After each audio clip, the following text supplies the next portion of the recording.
Good afternoon, everybody. Welcome to Dubai English Speaking College and Desk Careers. We're really excited to continue with our digital spotlight speakers, and today brings Kira Jean from the Dreamwork Collective. Welcome, Kira. How are you today? Thank you. I'm really well. How are you? I'm doing really, really well. It is Good. so exciting to have you here. I know we were going to bring you to the college in April. Unfortunately, it didn't work out, but it's so great to still be able to offer this spotlight to our community, to our students. And it's so great to be able to connect with you on this platform. So I'm excited to get started today. Me too. So for anyone just tuning in, welcome to our digital spotlight speaker panels. We have always been doing this at Desk Careers. It's actually our 5th year, Kira, of doing spotlight speakers. But what we decided to do during COVID-19 is carry on the service and bring our interviews to a video platform. So anyone tuning in, feel free to send us a message with any questions and we'll be able to reach out to Kira and ask her whatever it is that we're wanting to learn more about.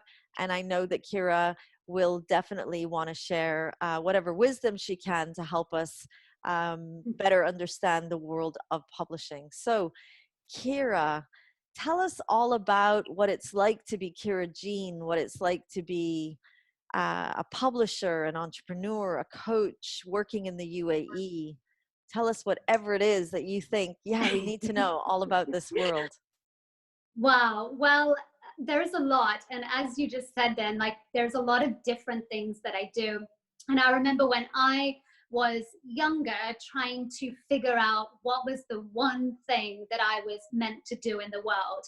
And I always felt like I wanted to make a difference. I wanted to help people or change the world in some way. But for many, many years, I had no idea how I was going to do that. I think mainly because I didn't realize that I could do many different things that I loved and find a way to combine them. I thought you had to pick one thing. So it was, through my journey and my life experience that I started to realize, wait, I will never be happy if I feel like I'm stuck just doing one thing, because I'm passionate about so many different things. So today my life is different. Every day is completely different. And I sometimes have my publisher hat on, sometimes I have my coaching hat on, and then other times I have my entrepreneur hat on, which is where I'm looking at so many different new ideas that I can bring to life. So all I can say is that every day is different, and that's exactly what I wanted my life to be like. That's amazing. Tell us a little bit more about the Dreamwork Collective. Where did it start? What inspired you to begin? And tell us, what it's like to run an organization like the Dreamwork Collective. Sure. So I would say it actually started from when I was small. I've always been in love with books. If you ask my parents, they complain until this day of how many books I still have stored under their house and in cupboards and all over the place. I was a lover of words right from when I was very, very small.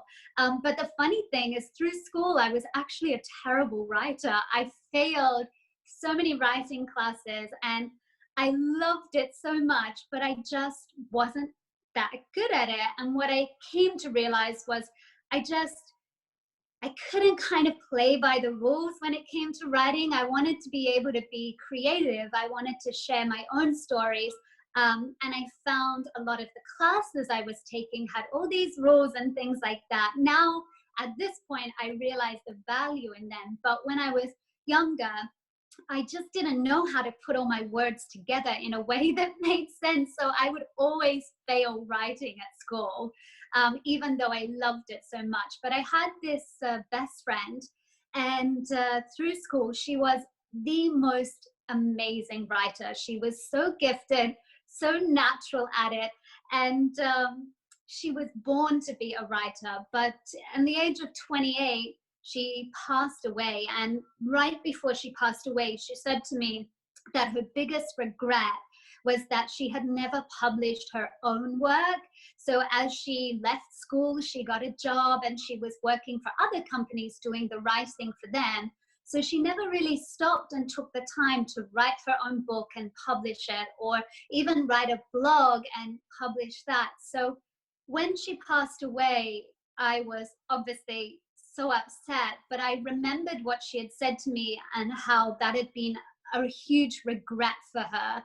And so I decided that I would ignore all the things that I'd heard when I was young, that I wasn't a good writer, and I would just try. I would try to write a book, and I didn't care at the time if just one person read it. I just wanted to do it so I didn't have to live with any regret that perhaps I didn't write something that I wish I had. So the Dreamwork Collective, I always say, actually started from grief. And I think any entrepreneur will tell you that their business idea was born out of some sort of pain, whether it was a pain they felt themselves, or they looked around the world and they said, you know what, something is missing and this needs to be fixed. And then they decided to go out there and do it. So that's what happened for me. I realized that, you know, not only did I not want to die with a book still inside me, but I wanted to help other people. I wanted to create a way that even if people came to me with the best excuses in the world for why they couldn't write and publish a book,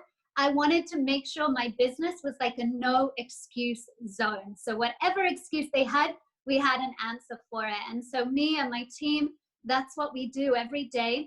We try to build the organization so that anyone who comes to us needing support in publishing their work, we give them an answer. We give them some sort of support or direction so they can go out there and make it happen. That's amazing. And I loved how you weaved in the team. Can you talk to us a little more about what that team looks like and what kinds of different jobs and different roles exist at the Dreamwork Sure. Collective? Sure. So we're a very small publisher, and we all actually work location independent. So what I call location independent means that we don't work in a set location or a set office. We work from anywhere in the world. So during this time where everything is going digital in the ways that we communicate, me and my team have been doing that for many years already. So this is actually nothing new for us. It's kind of how we work. So we've been able to sail through these difficult times a little easier than other companies. But within our organization, there's myself, and I'm the founder and CEO. And then we have our publishing director, Talia. And so her job is really to find the best talent, but also to take new talent and people who are just starting to write and really support them in developing their skills. So she does a lot of the editing and a lot of the structuring the book to make sure that when you're reading the book, you feel like there's a nice flow to it. And then we have our digital creative director, Bondi. Bondi manages all our digital side of stuff. So we also run a lot of online courses and live coaching and things like that through an online platform so that anyone from anywhere in the world can connect with our authors. So that's pretty rare, to be honest. It's not often that you get to just go online and click a button and email an author. So we really want to make sure that our authors are able to be reached and accessed by people all across the world. So Bondi handles all of that. And then we have Rhiannon. Rhiannon is our assistant, and she makes sure that everything runs on time and that all of our projects are brought together, because there's a lot of different people involved. And then we work with a number of different designers for designing the book cover and then designing the inside pages. And sometimes we have different designers for those. Sometimes we have the same. And then we also have an Arabic translator because we are based in Dubai. So we want our books to not only be available in English, but also Arabic. And then we're starting to expand into other languages as well. And then we also have a legal team. We have a finance team. So we have a lot of different people on the ground that make this thing run. It's not just me, not at all. That's amazing. And that's what young people don't really understand, that an organization can have people from many different disciplines, but all with the one passion of, for example, with your organization, it would Right. obviously be the passion of books and words. but the Mhm. different disciplines would all feed into it, into that organization. What would you say is the vision and the mission of your organization, of the Dreamwork Yeah. Collective? Yeah, that's a good question. So we really want to support the advancement of humanity. And what we mean by that is we want to make the best wisdom, knowledge, resources, and stories available to the world. Particularly, we want to take stories and knowledge and wisdom from this region where we're based. So in the UAE, but also around this area as well. We want to take what's here and essentially export it and share with the world more of the stories that are from here. So when I first moved here 7 years ago, I noticed that a lot of the authors and a lot of the speakers were being brought from countries abroad and being brought to the UAE to share their stories and share their work. And so I really wanted to flip that model upside down and really hunt and find the talent that we have here, and then really elevate the talent and then expand that so that more of the world can hear from people living in this part of the world. Amazing, amazing. So if I was a young person watching this today, what do you think would be your top tips for expectations? If they thought, you know what, I want to go into publishing, what should they Mhm. be expecting from that kind of career? It's moving fast these days. So traditional publishing didn't really change for almost 200 years. From the time that the printing press came on the scene, where we were able to print mass amounts of newspapers, magazines, and books, from that time until the 90s, the industry didn't change that much. And then we had the digital revolution, which threw everything out into the water, and now it's changing so rapidly. So I would say the number one thing to expect is a very fast moving and fast changing industry. So we're constantly needing to adapt. Most publishers are finding ways to get online, but then we also are finding ways to really reinvent the print books, because although many people talk about nobody reads books anymore, books are dying, you have no idea how many times I've heard that when I was first starting the company. But the reality is people still love books. It's just that they're looking at them differently or wanting something different from them. So within the publishing industry, we're always having to understand what is it that people really want and what stories do they want to hear. Most recently, people have been wanting to hear a lot more from women's voices. They're wanting the books to be more diverse and hear from people who have different perspectives on the world. So we're having to make sure that we constantly keep up with that. That's amazing. So tell me a little bit more about technologies. You talked about how you're in the digital revolution Mhm. for books. So tell us more about how it's advanced and how it's advancing through COVID and where you see it going in the next 5 to 10 years, perhaps. Yeah, good question. So we are seeing a lot of online libraries and bookstores that are doing really well during this time, in the US, UK, even the UAE. So a lot of people are shopping online. So it doesn't necessarily mean that there's been a huge change in terms of the books and the way that we're manufacturing them, but definitely in the way that we get our books out and into the hands of people. So during this time, it's definitely been about online shopping. But now, during COVID-19, we're not able to, get our authors into bookstores to do book signings and events. We actually have a launch in June, and it's supposed to be in New York City, and we were having big events planned. But due to this crisis, we're not sure if that's going to be able to happen. So we already understood that relying on in-person events to, get the book out there was not the only way to do it. So we have a platform where we do online and digital book launches and book signings. So for example, if you wanted to stream one of our authors into the school to do a book reading, that's totally doable. So we have an online platform that supports us in being able to do everything that we need to get our authors out there and get their work out there. So I see that sticking around a lot longer. I think people are really just going to be shopping online. And as sad as it is, it does mean perhaps a lot of bookstores are going to really struggle during this time. But ebooks and audiobooks are growing. Podcast is another platform that authors do really well on. So in terms of the digital revolution, it's definitely in terms of buying and selling, the way that we get books, social media, of course, and then using digital platforms like what we're using today to be able to connect our authors with people in real time. That's so interesting to hear. So the big question I hear a lot from young people, how do authors make money? And that's probably something that you must have as a conversation with new authors, and this idea of writing a book and being the next, Harry Potter on the shelves is probably Right. something that you hear a lot from young people thinking, if I write a book, will I be as famous as that?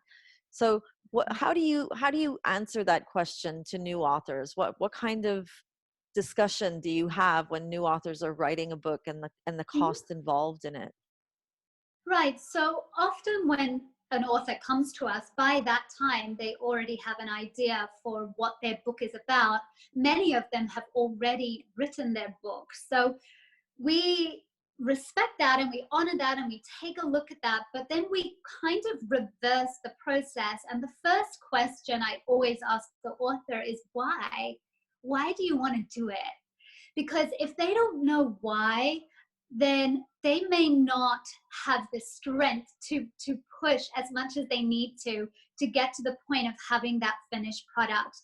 If you ask any author, it takes an incredible amount of work to be able to not only write the book, but the editing process takes almost twice as long as writing the book. And then there's the designing, and then there's the printing, and then now you've got to go out there and talk about the book and get people excited. So there's a lot of work involved. And for us as a publisher, what we're looking for is somebody who has a really strong motivation for doing it. Because if they don't have the motivation in the first place, then it's going to be very hard for them to weather those storms through the process. Any creative work, whether it's painting, writing, making, building, whatever it is, there's always this inherent risk, I would say. Risk isn't the right word, but there's always this kind of unknown. Like, you just don't really know what people are going to think about it. And so I always share with our authors that, we guide them, we hold their hand through the whole process. But once they get to the end of that road, it's really in the hands of the people. Then the book goes out there and it becomes its own thing. It becomes what the reader wants it to be, and it becomes about the reader. So when it comes to making money, the first thing is, well, what's your reason? If you're only writing a book to become rich and famous, then that's probably not the best reason to write a book, because not all authors make a lot of money from their work. Some do, but that's a few. To be honest, most authors supplement their income with things like online courses, digital programs, sometimes a full-time job, and they do the writing on the side. Some of them write for magazines as journalists, and then they write their books on the side of that. So a lot of authors today, given the cost of living, supplement their income in some way. And J.K. Rowling is a good example, because her book got turned down so many times. She knocked on so many doors, and no one wanted to hear about Harry Potter until one independent publisher said, no, okay, there's something in here, let's give it a go. So you never really know, but we work with our authors to develop a good strategy and plan to make sure that they don't feel that it's a big financial leap for them and that they risk everything. It's really important when you're trying to do something creative in the world to have a solid base and foundation, because when you feel solid and steady, then you can go out there and you can create, and you feel like all the ideas you can just bring to life. But if you're always having to worry about, where is the money coming from, and your expenses and your security, then sometimes you're not going to be as creative as you want to be, because you'd be more worried about other stuff. Of course, of course. So what do you look for in future talent when you think about the Dreamwork Collective, being the CEO and the founder? What do you look for in new talent? What should young people be preparing themselves for if they do want to work in a publishing company like the Dreamwork? Right. So something that's always exciting for us is if the author comes to us and they already have a following. So if somebody has already self-published and they've sold a few thousand copies by themselves, we're interested. We're like, wow, okay, that author seems pretty dedicated if they've been able to do that themselves without a publishing house behind them. If it's somebody who's worked to develop an audience on social media, maybe they've already been writing for some magazines or writing a blog or writing social media posts, it gives us a sense of like what potential they might have. So even if their manuscript needs a lot of work because it's their first book, which is the case with many of our authors, if we feel like, oh, they're already out there kind of talking to people and people are responding well, then that's really interesting to us. That's great. So that's being an author. What about the other jobs that exist at the Dreamwork Collective? What do you look for in future talent if you were to say, young people that don't want to write a book, but that want to work for a publishing house? Right, I got it. So for us, it's really about finding someone who does actually align and believe in our mission. So as a company, we're very mission and vision driven. So yes, we're a company, and like all companies, we need to make money to be able to keep doing what we're doing. But at the end of the day, it's much bigger than that for us. It's Mm. really about making a positive difference in the world, creating an impact, leaving a legacy. And so we're looking for someone that connects with our mission, who is a creative person themselves or knows how to relate to creative people, because sometimes we can be a bit of a weird bunch. So we're looking for someone that really resonates with what we're all about as a company. Of course. Excellent. Wow. What such great learning. Thank you so much, Kira. On a Everyone. last, if you could give us your last top 3 tips for a young person who either wants to run their own publishing company, be an author, wants to approach a publisher, or just really loves being around books and wants to do whatever it is they can to work in an organization. What kind of top tips can you offer them? So the first tip would be to read as much as you can. So even with our writers, to be a good writer, you need to read. Reading helps you expand your vocabulary. It helps you learn new words that you've probably never heard of before. So whether you're wanting to be a writer or work behind the scenes as an editor or run your own publishing house, you need to love words. So read as much as you can. That would be my first tip.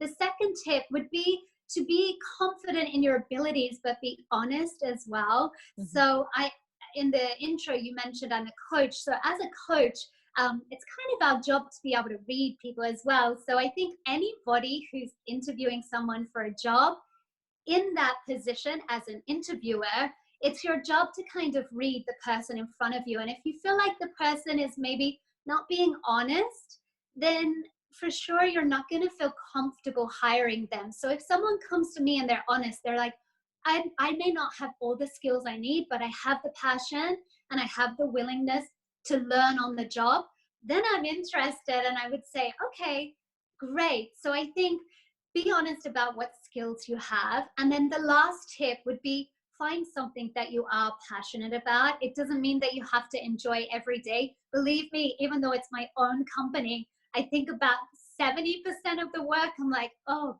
gosh, it's so, so hard. But beyond that, there is this underlying passion and drive for what I do. And that keeps me going and it gets me through the hard days. Fabulous. So 3 tips: read lots of books, be honest, and have passion for what you do. So great. Thank Yeah, you so much, Kira Jean. So Kira, you're welcome. those of us just tuning in and really, maybe we have a book that we definitely want to get out there. How can we find you? How do we find Kira Jean? How do we find the Right. Dreamwork Collective? So we're on social media at the Dreamwork Collective, and then you can go to our website, thedreamworkcollective.com, and through there you'll find a lot of free resources, courses, videos that kind of introduce you to our little world and what we do in publishing. So please definitely check that out. Fabulous. Thank you very much. And for anyone that has any questions for Kira, or maybe some questions they might want to ask about the Dreamwork Collective, feel free to send us your questions and we'll definitely share them with Kira, unless you want to go to her website, thedreamworkcollective.com, correct? Excellent. Yes, that's it. Thank you so much, Kira. I look forward to learning more about the upcoming authors that you have coming from the Dreamwork Collective. So please keep us posted. And thank you so much. So for everyone tuning in, that was Kira Jean from the Dreamwork Collective talking to us about the world of publishing. And she talked to us about her organization. She talked to us a little bit about the different jobs and roles that exist. But the one thing that I think I'm leaving with is, if you don't love reading and you don't love books, then maybe working for a publishing company might not be the thing for you. But thank you so much, Kira. I look forward to meeting you again. Have a great afternoon, everybody. We will see you at the next Digital Spotlight.